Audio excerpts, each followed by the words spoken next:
To welcome you to what promises to be both an interesting and edifying program today. And if you didn't just hear that, I'm also supposed to remind you that we will be recording this for posterity. We are so happy to be partnering on this program because among the biggest challenges facing our country, and certainly we see it in our hometown of Boston, is providing economic opportunity for every young person, including our non-traditional higher ed students. And so we are excited to be presenting this work being led by our colleagues at the Program on Education Policy and Governance, which is part of both Harvard University's Government Department and here at the Kennedy School, our Taubman Center for State and Local Government. And their research partners on this project, TRIO New College Network, Southern New Hampshire University, and Boston-based Duet Education. We're honored to be joined today by Secretary Duncan and a large and esteemed group of researchers and practitioners. And so as we have a very full program, I'm going to quickly turn over introductions and MC duties to Professor Marty West, the Academic Dean and Henry Lee Shattuck Professor of Education at the Harvard Graduate School of Education, as well as the Deputy Director of the Program on Education Policy and Governance. So thank you all for joining us. Enjoy the program, and I'll hand it over to you, Marty.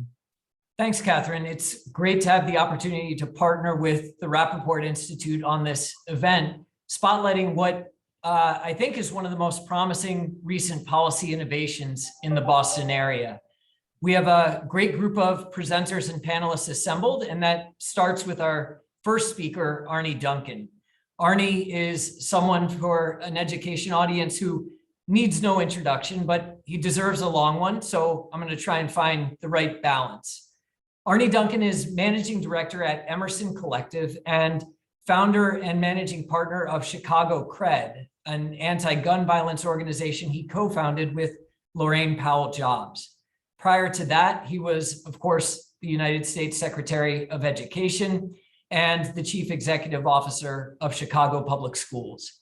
He's an alum of Harvard College who played basketball for the Crimson and has been a great supporter of his alma mater, including, I'm happy to say, by serving for some time on the visiting committee for my school, the Harvard Graduate School of Education. So Arne, thanks so much for joining us today, and the floor is yours. Thank you so much for having me. And I'll be very brief. We want to get to the research here and find out what worked and what didn't. But I'm just very, very excited about the possibilities that you guys, I think, are uncovering or discovering. And I've been a real fan and partner of Southern New Hampshire University for a while. They've created a fantastic opportunity for my participants in my program here in Chicago, as well as my staff, to go back to school and get that elusive college degree. So it's wonderful to see that continue.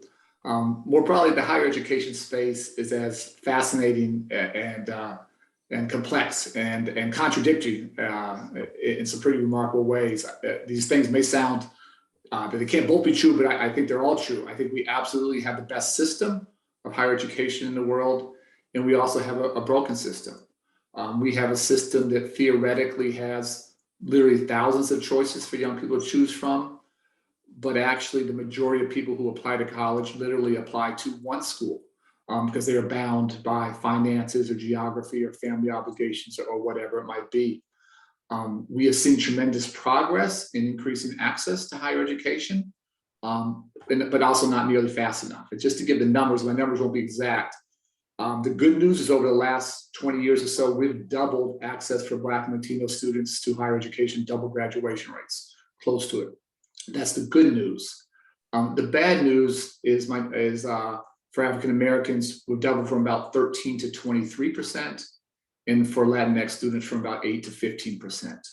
So the question for all of us who care about educational opportunity, who care about upward mobility and social mobility and a chance to enter the middle class is that progress fast enough? And are any of us going to sit here 20 years from now and say, fantastic, we've doubled again, and we still have less than half of African Americans with a chance to go to college and graduate, and less than a third of Latinx students? I think none of us will say that's good enough. And so the question is, how do we get better, and how do we get better faster? Historically, so much of prestige and status around higher education has been around how many people you don't serve, how many people you exclude. And somehow we have to flip that on its head. We have to focus on those that provide access, that include, to do it in an affordable way and do it in a high quality way. I think that's exactly what this kind of partnership is trying to do. Dramatically open the door to higher education, make it accessible to all, close those gaps in opportunity, do it in an affordable way, and do it in a high quality way. For me, this isn't just about education, although all of us on this call care passionate about education. I really quite honestly worry about our democracy and worry about our democracy framed at the edges. And you see that happening in a very real way over the last several years. And that is in part, yes, based upon race and class. But for me, maybe the biggest dividing line in our country now is around educational opportunity and the cost of not increasing educational opportunity for those that are locked out, for those that are underserved. The cost to our country and to our democracy is absolutely staggering. So to see partnerships like this that are opening the door, that are increasing access, doing it in a thoughtful, affordable way, doing it with wraparound supports, doing it in a high quality way, I think is just extraordinarily important. And for me, always as we create great models, how do we then scale? How do we take to scale these kinds of chances? So thanks to everybody who worked so hard. Thanks for all the researchers for doing the hard work. And I'll turn it back to you. Thanks, Arne. And I'll add my own thanks to the researchers by introducing them now. I had two co-authors on the report we're releasing today, Kate Larned and John Gabrielli. Kate is a Ph.D. student in education policy and program evaluation at the Harvard Graduate School of Education. And John is a recent graduate of Harvard College and co-founder of the TRIO College Network, which is an effort to take the model that you're about to hear about to other locations. So Kate, John, over to you. We look forward to the presentation. Great, thanks, Marty. Okay, good afternoon, everyone. My name is Kate Larned, and John and I will now present an overview of our report on the partnership between Duet and Southern New Hampshire University. I'll start by highlighting some of the economic and policy challenges that motivate our work. So first, it's well documented that college students experienced improved wage and employment outcomes, as well as stronger civic engagement, better health outcomes, and higher self-reported well-being. And the advantages of a college degree are particularly salient in Boston, where Massachusetts graduates earn nearly twice as much as workers without a bachelor's degree. But the US higher education system has systematically excluded many Black, Hispanic, Indigenous, and low-income students from access to educational opportunities. And racial and income-based gaps in post-secondary attainment are substantial here in Boston. Just 28% of Black adults and 24% of Hispanic adults hold bachelor's degrees, compared to 53% of white adults.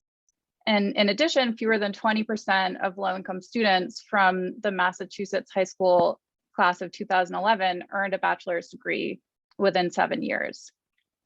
So economic pressures, including high tuition and the need to work to make money and challenges balancing family commitments, are leading drivers of dropping out of college. These pressures are particularly burdensome for non-traditional college students, those who are older than 25, a parent, work at least one full-time job, or are the first in their family to attend college. And at the same time, the COVID-19 pandemic has exacerbated post-secondary dropout rates, especially among students of color and low-income students. So in order to close the college completion gap, Boston will need more affordable and highly supportive pathways for non-traditional students, in particular, working adults. Thanks, Kate. The Duet-SNHU model, which is known as hybrid college, if you could, perfect, was built to serve working adults. The model combines two core components: flexible and affordable online degree programs and wraparound in-person supports. First, students enroll in Southern New Hampshire University's competency-based degree programs, which were the first in the country to be approved by the US Department of Education under the direct assessment model, independent of the traditional credit hour. Instead of earning credits by sitting in class for a certain number of hours and passing a test at the end, students complete real-world projects that demonstrate their mastery of the relevant content. For example, in an accounting course, instead of taking a multiple choice test, students would complete a project where they prepare financial statements for a sample business and draft an email to their boss with recommendations. If a student masters the required skills, they can move on to the next competency. If not, they receive detailed feedback on how to revise and improve their submission. Courses are completely asynchronous and self-paced, and students pay a flat subscription fee of $2,333 per term for as many credits as they want to complete, with no additional charges or fees. Second, Duet then pairs SNHU's competency-based curriculum with intensive personalized coaching and wraparound support services. The core of this model is intensive one-on-one coaching. Coaches meet regularly with students, both in person and remotely, and monitor their progress on a daily basis to ensure that students are staying on track and provide additional support when needed. Duet also works with students from enrollment to and through graduation to help them identify upwardly mobile career paths and leverage their degrees effectively in the job market. Finally, Duet provides students with a range of day-to-day support services, including access to a downtown Boston study center, transportation subsidies, and childcare at select times for working parents. The Duet model is entirely self-paced, allowing working adults to fit their studies around work and family responsibilities. Displayed on this graph, you can see the path to completion for the first 100 students to earn an AA with Duet, where 60 competencies is equal to an AA. As you can see, some race ahead quickly, some progress more slowly, and most stop and start or speed up and slow down based on either academic needs or other life circumstances. Overall, compared to traditional degree programs, the hybrid college approach is designed to be much more work relevant, flexible, and affordable, and also much more supportive. I'll pass it back to you, Kate. Okay, next I'll highlight some of the key findings from our analysis of Duet-SNHU student outcomes. So we compared Duet and SNHU students' enrollment outcomes and enrollment patterns with students at any traditional two-year colleges in Massachusetts around the same time period. And we want to point out we're not making any causal claims. We recognize that there are many observed and unobserved differences between students who enroll at Duet and students enrolled at community colleges in Massachusetts. However, we think these comparisons will help put into context the descriptive trends that we see among Duet-SNHU students. So we found that Duet-SNHU both enrolls and graduates a higher percentage of Black and Hispanic students than traditional two-year colleges by large margins. At Duet, Black and Hispanic students made up a combined 80% of enrollees and 78% of associate's degree graduates between 2015 and 2019. And in comparison, Black and Hispanic students comprise just 33% of enrollees and 23% of associate's degree graduates at Massachusetts two-year colleges. We also found that students enrolled at SNHU and supported by Duet had higher three-year associate's degree graduation rates overall and across racial subgroups. Duet's overall three-year graduation rate for associate's degree seekers was 46%, compared to 20% for traditional two-year colleges in Massachusetts. And graduation rates among students of color at Duet were more than 2 times higher compared to those at traditional two-year colleges. And critically, in direct contrast to national trends in post-secondary attainment, in which white students are more likely than students of color to earn degrees, Black students at Duet were more likely than white students to graduate within 3 years. Finally, we show that students supported by Duet are able to capitalize on SNHU's competency-based curriculum and earn their degrees substantially faster on average than students at two-year colleges. Duet students spent an average of 18 months enrolled at SNHU compared to an average of 67 months for students at two-year colleges nationally. In addition, the Duet-SNHU models offers lower costs for students. The average Duet student who completes their associate's degree in 20 months at Duet spent a total of $11,670, which is almost half the average cost of 4 semesters at a traditional two-year college in Massachusetts. These results, while descriptive as opposed to causal, suggest that the hybrid college model may be an extremely promising approach for some of the critical challenges facing both Massachusetts and the country. First, racial inequality. In Massachusetts, as Kate mentioned, white students are twice as likely to graduate on time as Black students statewide. At Duet, that disparity has been completely eliminated. In fact, Black students at Duet are actually almost 10 percentage points more likely to graduate on time than white students. Nationally, if Black and Hispanic students graduated at the same rate as their white peers, there would be 1 million more college graduates within just 3 years.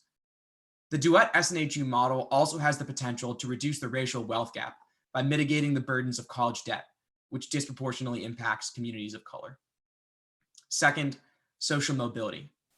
While the US is known as the land of opportunity, America has now fallen to 16th in the world in intergenerational mobility, substantially behind other high-income countries like Canada, Norway, and Denmark.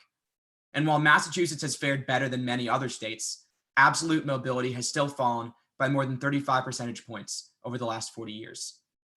Research has shown that higher education can improve social mobility. Specifically, children born into the lowest income quintile who earn a 4-year degree are almost 5 times less likely to remain in the lowest income quintile as adults. The problem is that under our current system, students from low-income backgrounds are significantly less likely to graduate from college in the first place. The Duet-SNHU model has the potential to close that gap by making college more affordable and accessible to all students. And finally, economic growth. Today, Massachusetts has the highest proportion of jobs in the country requiring a 4-year degree, and a growing shortage of college graduates to fill those jobs. Since college graduates also pay more in taxes and cost less in public expenditures, increasing the proportion of college graduates also has major fiscal benefits for the state. As we think about increasing college attainment rates, a lot of focus is rightly given to helping today's high school seniors matriculate to college through coaching, advising, scholarship funds, and other programs like early college, all of which are indeed important investments. But if Massachusetts really wants to move the needle on attainment, we have to create solutions that address the much larger population of adult learners who never started college in the first place, or who enrolled in college but didn't finish. These results demonstrate that Duet can provide an important pathway for the hundreds of thousands of Massachusetts residents across the state with some college to be able to return to school and graduate, providing a significant boon to the state's economy. With all that in mind, I'm thrilled to hand the floor back over to our co-author, Professor Marty West, who will introduce today's panelists and dive deeper into the Duet-SNHU model and what these findings may mean. Thanks, Kate and John. I thought there was zero chance that at this point in the agenda, we would be right on time, but we're actually a minute or two ahead of schedule. So congratulations on that. And thanks for your work on this project. Now I'm going to turn to introduce our panelists, who I'll introduce in alphabetical order. First, Adrian Hoggebrook is Executive Vice President and Managing Director for the Social Impact Collective at Southern New Hampshire University, where he focuses on extending the university's mission toward greater access, strengthen communities, and increase social mobility. Mike Larson, in turn, is CEO and co-founder of Duet. So he's one of the visionaries who devised the model that you just heard Kate and John describe. Mary Levener then is one of the people who makes that vision a reality as Duet's Senior Director of Student Services. And then finally, Julie Peller is Founding Executive Director of Higher Learning Advocates, the leading advocacy organization for federal policy change to meet the needs of today's college students. So we have about 25 minutes to chat as a panel, and then we're going to leave the last 15 minutes of the session for audience question and answer. I'll encourage members of the audience to begin using the question and answer tab at the bottom of the website, even now, to get in the queue to have your question answered. But what I'm hoping we can do in the meantime is do at least 3 things. One is to try to give you a more granular picture of what the Duet-SNHU partnership looks like in practice. Second, to try to put that picture into a national landscape to see how this innovation fits into the broader landscape of American higher education policy and reform. And third, to really think through the policy implications of what John and Kate just shared. Perhaps by thinking about the question why we don't see more examples of this type of innovative partnership. So, Mary, I wonder if we could start with you, and you could help us understand, who is a Duet student? What is the typical profile of the students you're serving? Thank you, Marty. So I would say the typical student that we serve here at Duet, their average age is 25 when they start, but they range from 18 to 55. They're working adults that work in different industries, in companies, including JP Morgan, Wellington Management, Boston Children's Hospital, Boston Public Schools. We also have students that work in retail. Some folks are entrepreneurs and business owners, and also some folks are unemployed. So we have a wide range of student body. And then many of them have previous college experience. They've gone to community colleges, and then some have gone to larger schools such as BU, Howard University, so across the nation. We also have, we have high school students that have collectively, the folks that have completed high school, they've gone to like over 150 different high schools across Boston and Eastern Massachusetts and New Hampshire. We also have some international students as well. They completed school outside of the US, secondary school. And then we also have like the one thing that we find in common with all of our students is they are seeking a viable option to continue to earn their degree and be in a position to, increase their earning potential for themselves and also for their family. Great. And Julie, you have the sort of national landscape here. I wonder, you just heard Mary describe the typical profile of Duet students. How does that description compare to the national landscape of college students today? Sure. So the reason why we use the word today's students is because the student that Mary just described is no longer the non-traditional or the less traditional student. That is today's student. Almost 4 in 10 are over the age of 25 nationally at all institutions. 2 in 10 are working full-time. So these are not one student on campus who happens to be working full-time, or the adult working students in a separate center. These are students in every classroom on every campus who are over 25. A quarter of students are parents themselves. They're working, they're coming with college credits and earned skills from the workforce into their college classrooms. And that population, as a share of who our college students are, is just increasingly growing year by year. And I think I hear you sort of suggesting by implication that when we think about these students as the exception, we design programs for the rule. But if the students are the rule, then we need to start designing for their needs. Absolutely. Absolutely. And in integrating their needs and their lives throughout the campus, rather than setting a one separate program aside.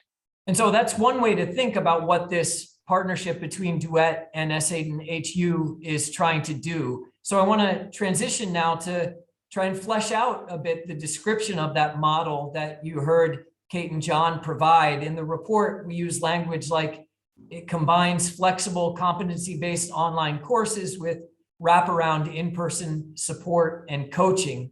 So let's take those two elements in turn. And Adrian, you're representing Southern New Hampshire University here. I wonder if you could help us understand what this competency-based approach to higher education really looks like in practice.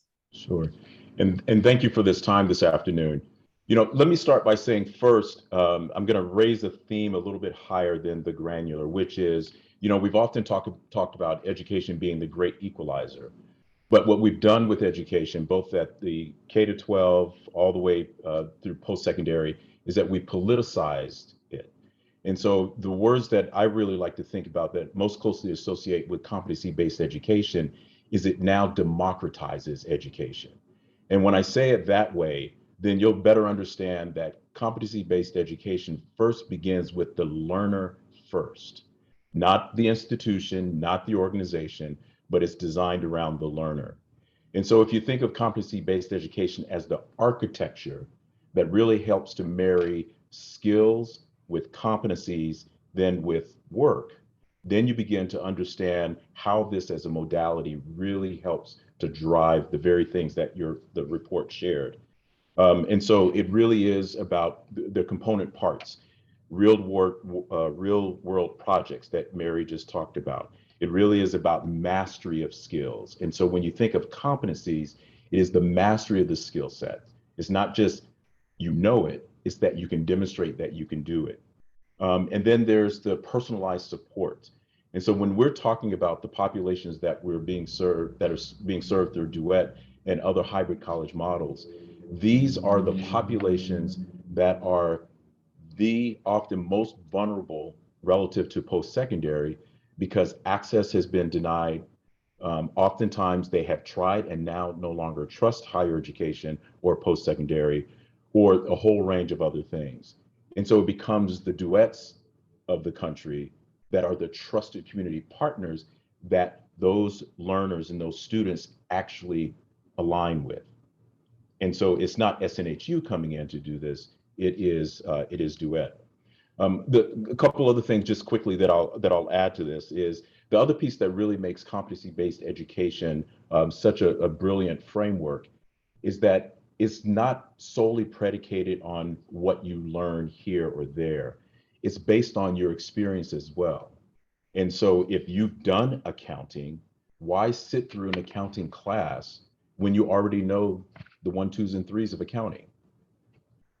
You demonstrate that mastery and you get that goal, you get that credit. So it's an architecture that really helps to drive the democratization of post-secondary.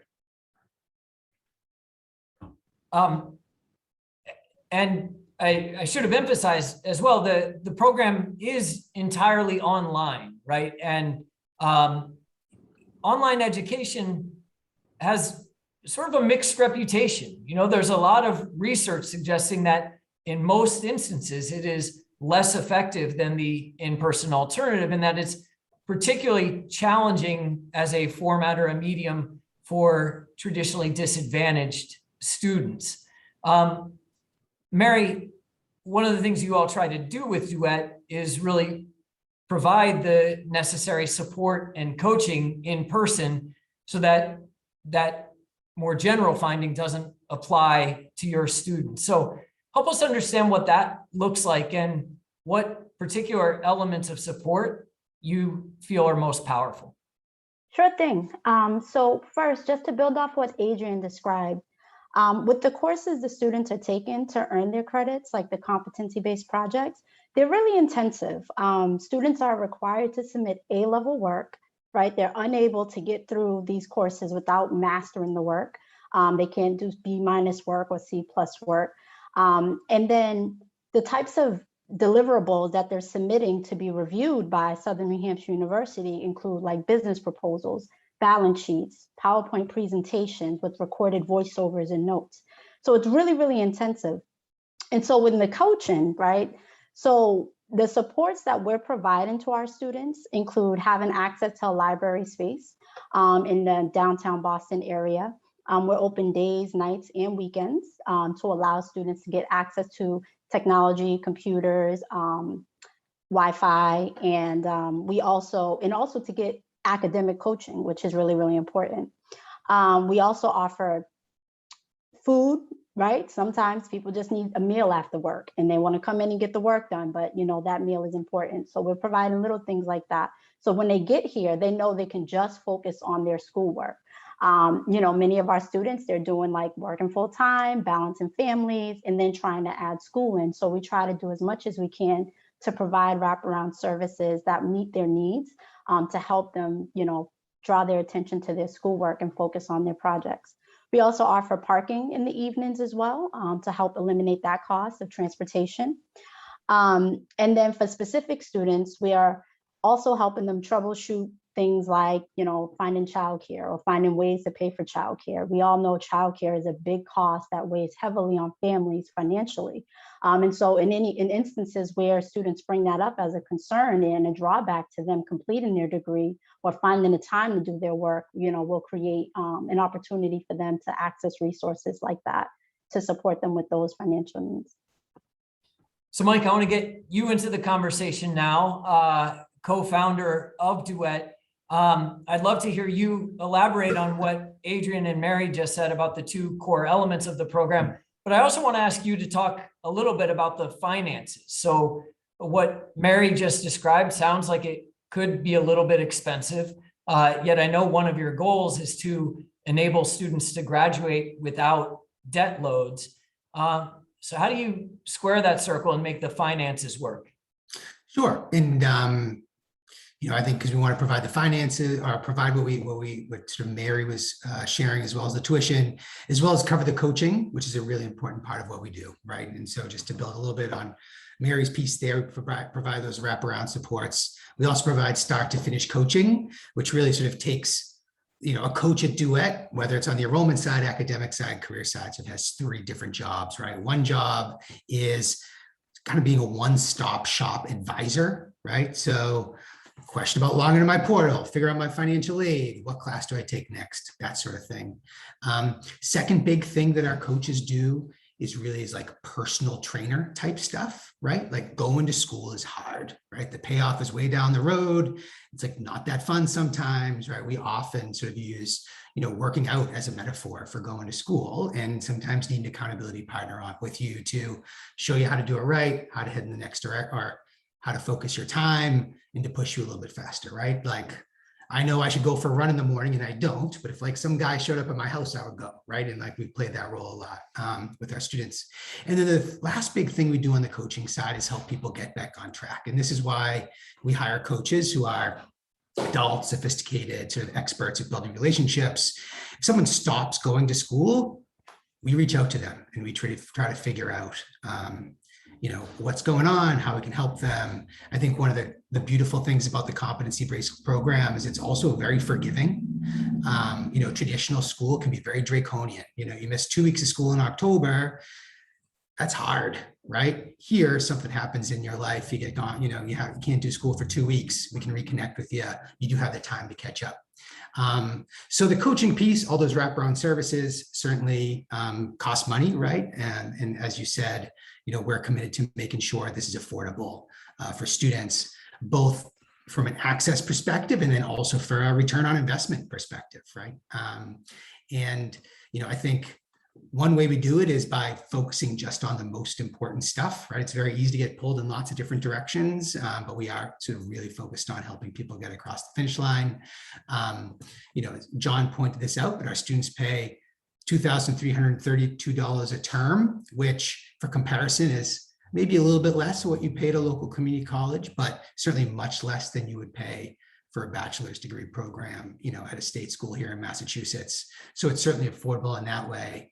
And then the other way, sort of that it's really affordable, is that the opportunity cost is really low, right? You can work full time and still go to school, which is really important. I think a lot of the reasons why people don't go to school, it's not because they can't afford to take the classes, it's because they can't afford to not pick up those extra shifts at work, right? And the third way it's really affordable for students is, so we mentioned this, so this all you can learn model. So students can take more, they pay the $2,332 and they can take 4 classes or 5 classes or 6 classes or 7 classes. So for a student who really wants to take advantage of the time they have, right? So if we think about traditional college, we take a step back, it's actually very inefficient, right? You're only taking 4 classes over 4 months. Here, for a student who really wants to put in a lot of time, use all their extra time, they can go faster and save a lot of money. So on that side, we're committed to keeping it affordable. Southern New Hampshire University is committed to keeping it affordable.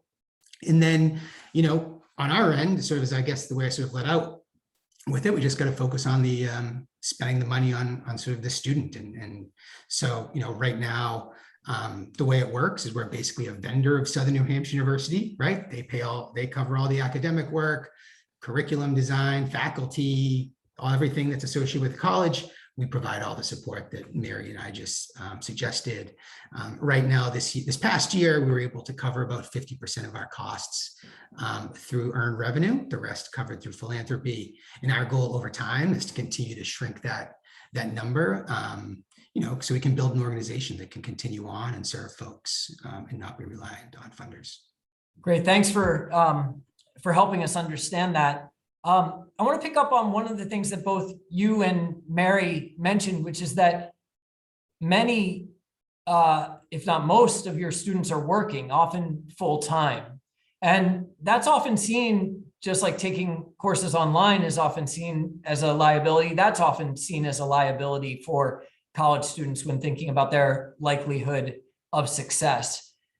Do you all see it as a liability? I don't think so. So let me rephrase that. How do you make that liability into an asset?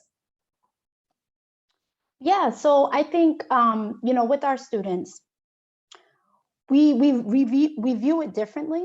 And so since people have the opportunity to work and go to school, it's a really great chance for many of our students to build their resume, right? So for our students that are working in retail, and let's say they have aspirations to go into finance, but help them get like a banking job, right? And so then they can start in that financial industry.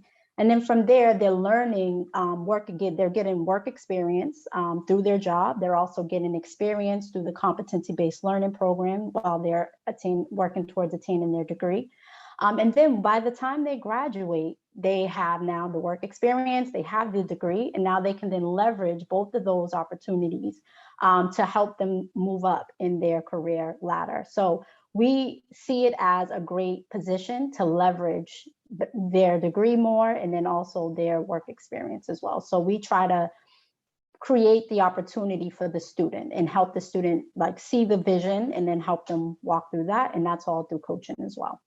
One of the things we weren't able to look at in this report is actually at the earnings outcomes of your graduates, but that's something we and others are very interested in trying to follow up on.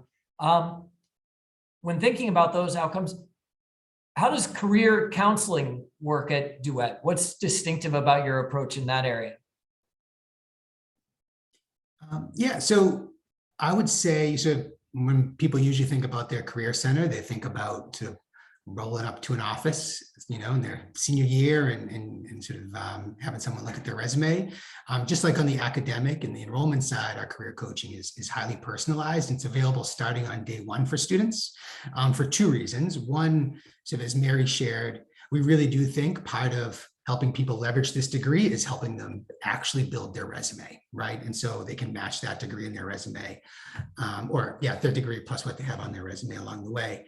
The other piece is we provide career counseling and support because jobs can often be a barrier to academic success as well, right? Whether it's, you just got moved to the night shift, that stinks, and you need some advice about how to go talk to your boss, or how to go find something else, right? And so, that's a really important part of what we do, both on helping build the resume and then also so just navigating workplace dynamics while we're enrolled, right? So we're doing the traditional career support, the resumes, the interview prep, the finding jobs. We're also providing support for students to get advice about, often just like how to deal with their boss, right? Like that's kind of what everybody's job kind of comes down to in the end anyways. And so we provide a lot of support there. So let's turn the conversation back to Julie and Adrian and think about the implications of this model beyond Duet and the Boston area. Julie, I wonder if you can just help us understand why we don't see more examples of this model around the nation. What are the key policy barriers that are getting in the way, or maybe it's just ways of thinking that are getting in the way? So I'd put it in three categories. The first is what you just ended with, of ways of thinking. Really the mind shift of thinking about students in the way that the Duet folks and the Southern New Hampshire folks think about students. This consideration of job changes and childcare and parking fees as being components to college success is still a national conversation that's shifting and needs to shift a lot faster. I think in some almost perverse way, the pandemic kind of helped that conversation, but we continue to say those needs were there for students before the pandemic, and they're there now. They'll be there once and if we're on the other side of this pandemic. The other two components is, Mike's right, this wraparound services can be expensive. From a federal policy standpoint, there are certainly investments that can and should be made to help institutions and providers such as Duet provide these services. There's also a lot that can be done to just get policy out of the way and better connect services that are already out there for low-income individuals, and think about college students as eligible participants in things like SNAP or EITC or the child dependent care tax credit. Often college students aren't able to fully avail themselves of those programs, and policy can do a lot by getting out of the way and then letting the providers on the ground help connect those services for students. The last, and I imagine Adrian will have a lot more to say about this than I will, competency-based education as a model is, when you think about federal policy, is certainly allowed. It takes a real lot of work and a real lot of effort for an institution to go through the rules and the processes through the Department of Education to do that. Now, there's quality constructs and a number of really big unanswered questions, but I think that there's some policy change that can happen to create an environment that doesn't make it so difficult for schools and for programs to really explore that competency-based model. Adrian, I want you to pick up right where Julie stopped there. I know that getting initial approval for the Southern New Hampshire competency-based model to, I don't know, be eligible for federal funding was itself a long journey.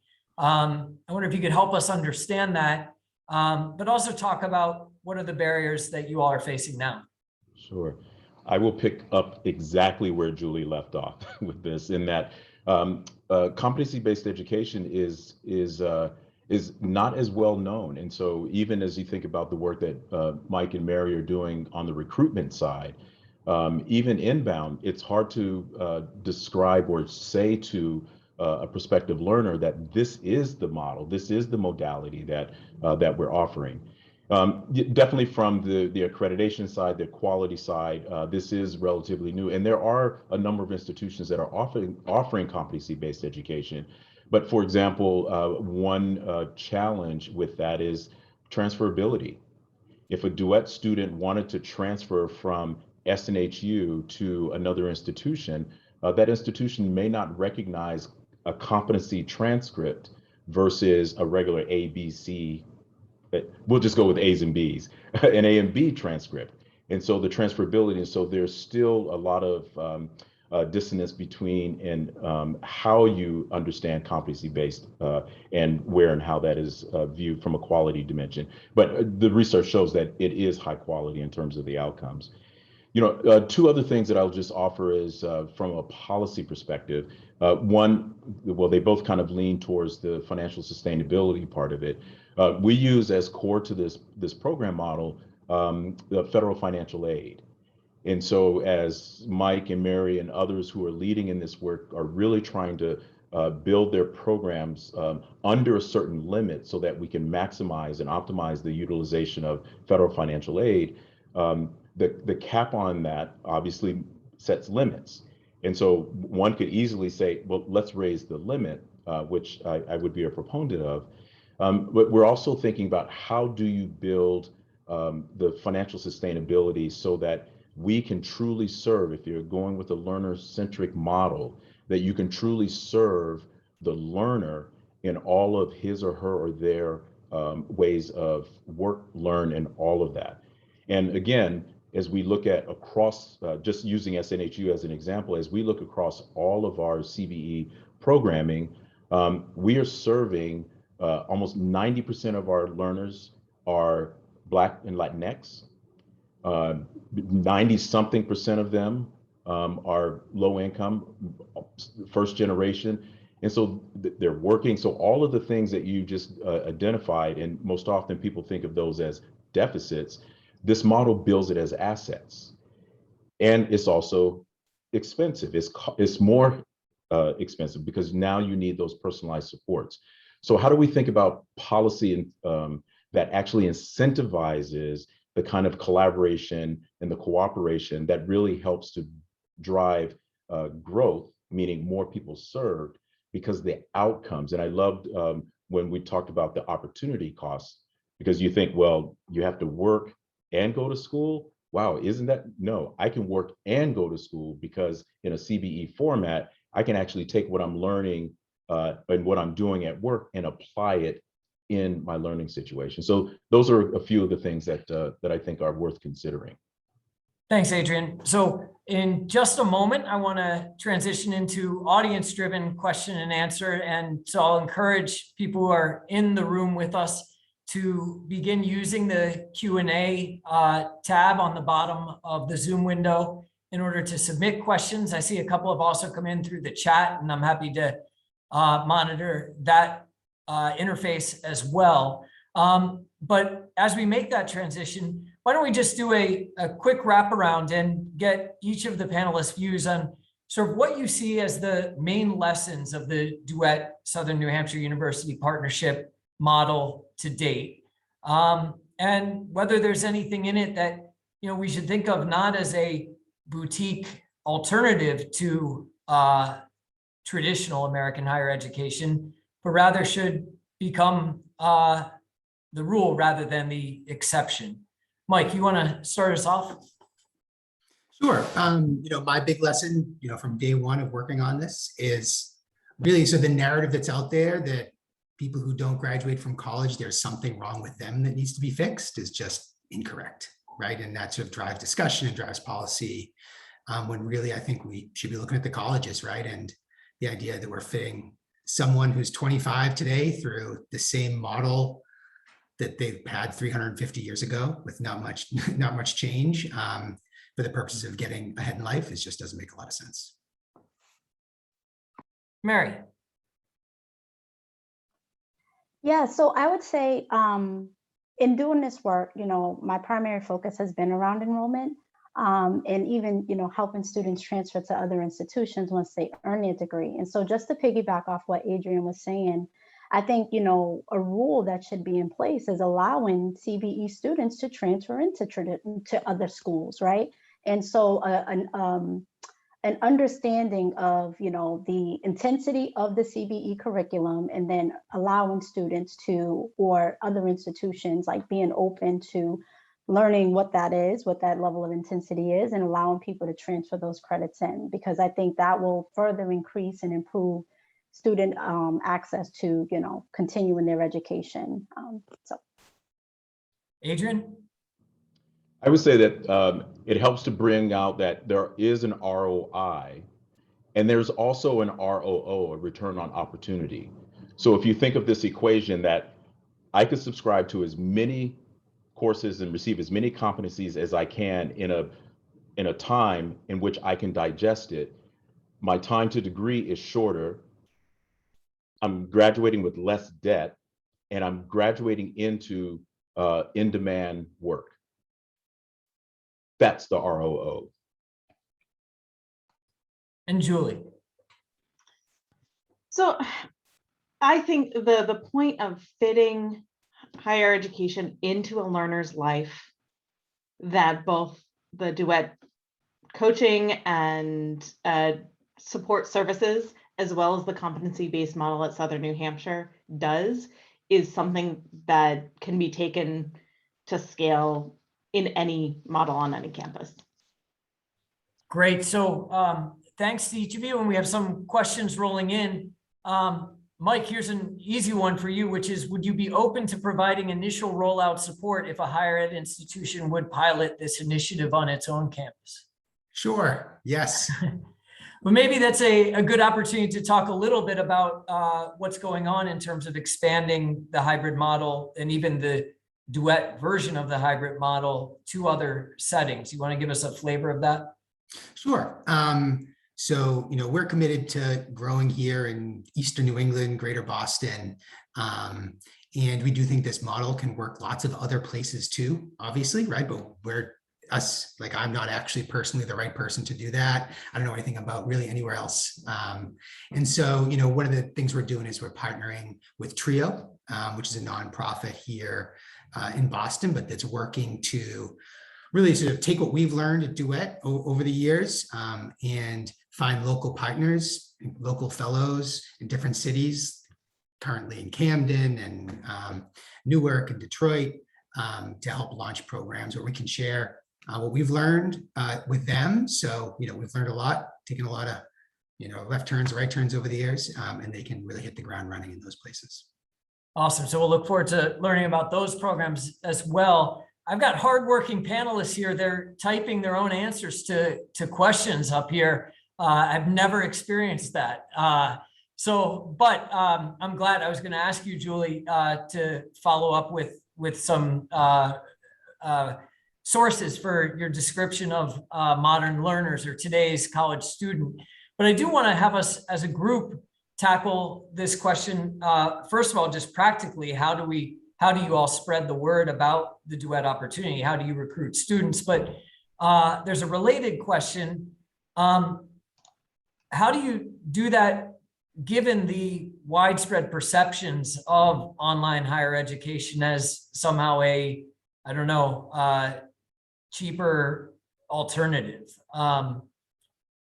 I don't know who's best positioned to tackle that. Mary, you may do some recruiting, but Adrian, you probably think about this perception on a larger scale. So for us on the ground here at Duet in Boston, our largest referral are our students, right? And the experience that they have, the experience they have with the curriculum with Southern New Hampshire University, as well as the coaching here and the wraparound services that we're providing. And then, we have community partners as well at different schools, different nonprofit organizations that are already serving these populations and providing other services that these folks are in need of. And then, they refer them to our programming. And so our biggest thing is like our coaching and the experience that we're providing to all of our students when they enter our doors. We're not judging anybody. We're just literally like, we're meeting you where you are, and we're going to help you get across the finish line. And that's like always our goal. And all of our students are aware of that. And they feel good, right? They feel dignified. Although they have like a history of, going to other colleges. Sometimes people are transferring credits from 4 different institutions. They start with us. It's like, hey, brand new, different experience. Come try us. And they tend to love it. Adrian, you want to add to that? Yeah, just quickly, this is a bit of a conundrum, and Mike knows this. We're part of a national network of hybrid colleges, and we're trying to figure out what is the marketing, what is the angle to these learners. And the challenge here is that many of these learners have not had great experiences with higher education, and so the traditional means of marketing will make has no value to them. And so the most the trusted voice is the voice of those who have participated in the work. And I've heard Mike say before that we could launch a campaign in Boston, but it's going to be those learners who are in the program or who have finished the program that are the best conduits for it. So it's a challenge that we're still trying to understand. How do you do this?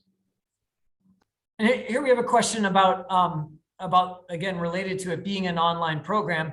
Obviously, there's some minimal requirements in terms of familiarity with technology in order for a student to succeed. Mary, Mike, how much of your work focuses on that in support, or is that really not a challenge for today's college student? So I would say in regards to technology, I'm thinking of a student. We had a 55-year-old woman working at Boston Public School System. She was familiar with technology. She could navigate her email, etc.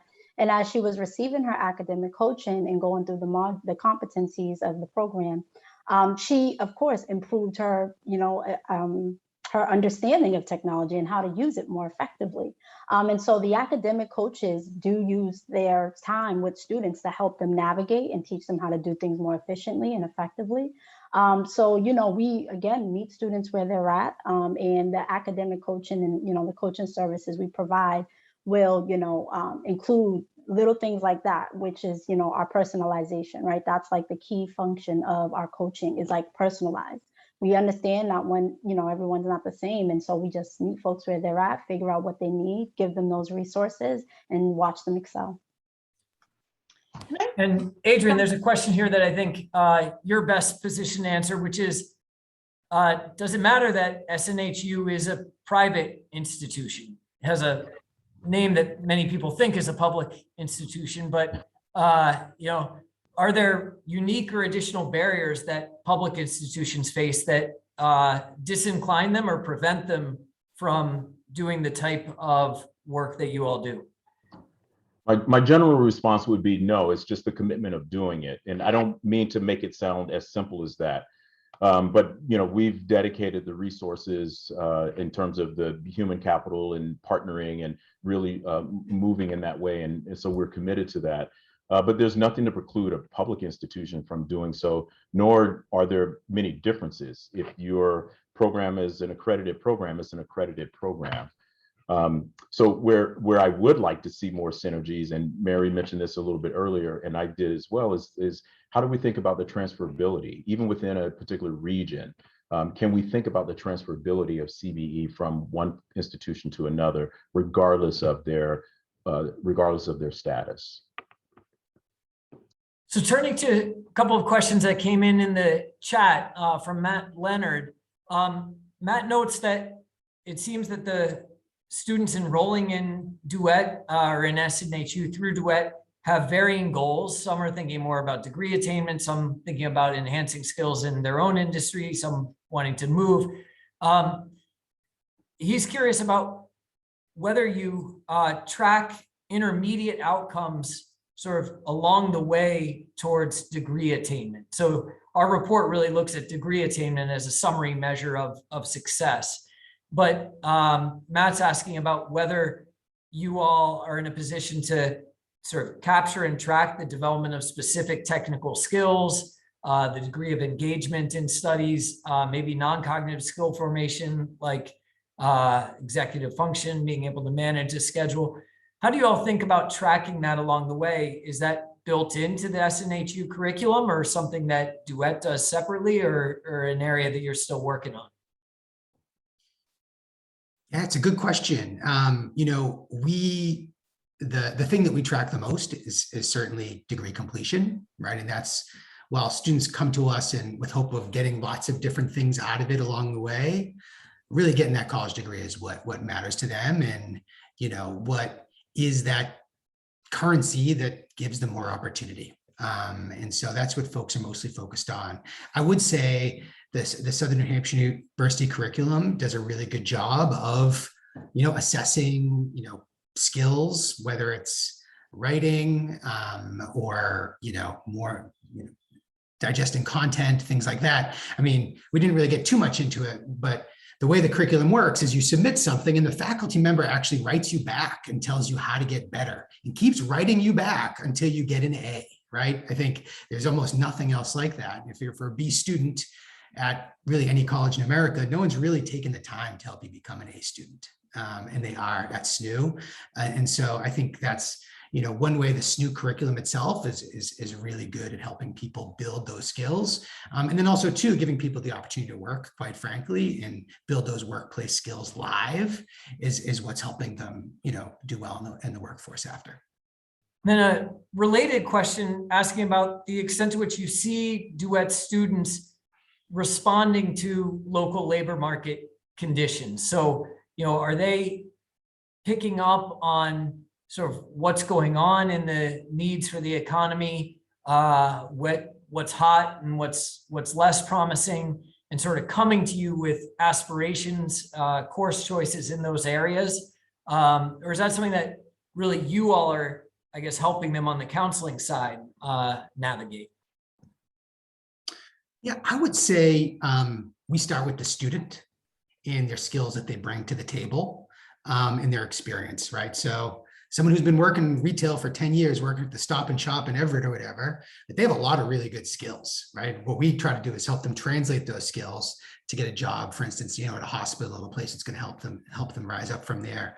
I would say our students are not actually sort of tracking. I would, once in a while you get like, I want to be a coder, I want to be this, that, and the other thing.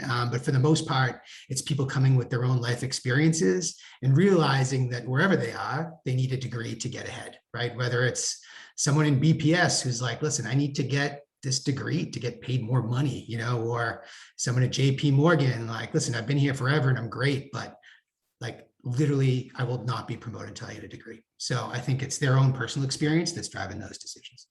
You know, that description really reminds me of Peter Blair, one of my colleagues who's an economist here at the Harvard Graduate School of Education, has been talking about workers who he characterizes as stars, skilled through alternative routes.